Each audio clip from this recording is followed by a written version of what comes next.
Now see here the relation between elastic constant you people have to derive here. So for that diagram is shown here.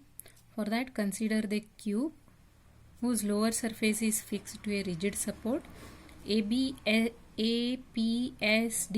that is be the one of its faces with side DS, that is along the fixed support. Next see when the deforming force is here, force it is shown, deforming force is applied along, that is AP, it causes the displacement at different parts of the cube, that is A to A dash, P to P dash, and theta be the here angle, so that is called as shearing angle, and the diagonal, that is AS, that it is shifted to A dash S. Similarly that DP, that it is shifted to DP dash. So next see if PX is drawn, that is perpendicular to P dash D, and A dash, that is S, it is shown here. So A dash Y is perpendicular to AS, here it is shown. So then what happens is DP is nearly equal to DP dash, and here see what happens is DP here perpendicular is drawn, so we have to consider DP is nearly equal to GX. Next similarly here see it is contraction taken place, that's why A dash S is considered as here SY.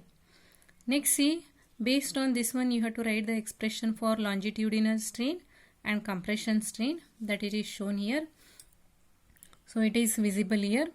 So you can see that is longitudinal strain is equal to, that is P dash X divided by PD. So that it is considered as equation number 1. Similarly the compression strain, that it is considered as AY divided by AS, that it is considered as equation number 2. Similarly L is the length of each side of the cube. So that it is visible here, length it is shown here.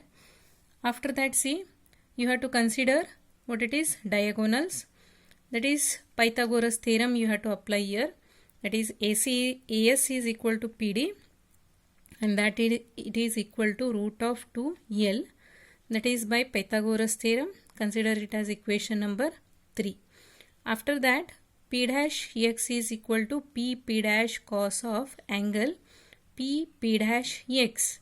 So you can see here in the diagram, that is P dash, what it is X.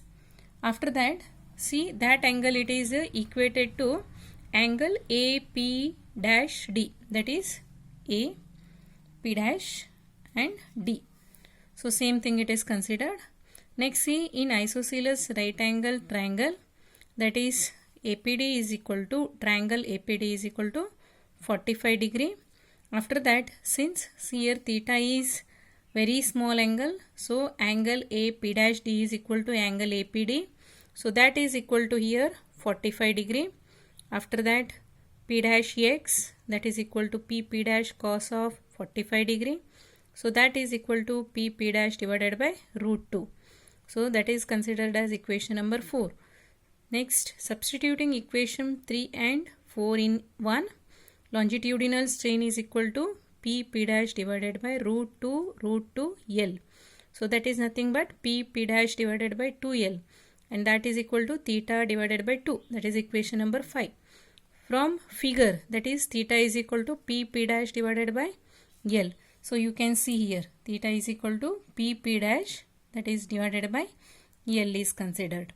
Next after that here compression strain, that is along AS is equal to theta by 2, that is 6. Next adding 5 and 6, what happens is here longitudinal strain plus compression strain is equal to theta by 2 plus theta by 2, that is equal to theta, and that is considered as here shearing strain.